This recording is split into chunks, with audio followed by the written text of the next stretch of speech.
Determinata perché questa l'abbiamo preparata con la massima concentrazione, come se fosse l'ultima di campionato, perché sapevamo che se vincevamo avevamo almeno il secondo posto assicurato, quindi abbiamo preparata come se fosse la finale per noi della Champions League, perché alla fine per noi si tratta di quello.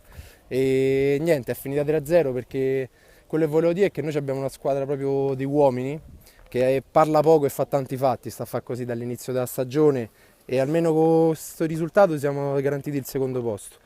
Mo avanti alla prossima che è l'ultima e speriamo di festeggiare in casa. Ricorda domanda. Allora, vabbè, con l'Ariano, niente, con l'Ariano abbiamo un conto in sospeso perché l'andata non abbiamo dimostrato il nostro valore, non abbiamo fatto forse una delle peggiori partite che abbiamo fatto durante questo campionato, forse mi azzarderei a dire l'unica tra le più brutte proprio di partite. E niente, ora arriviamo con la testa sgombra.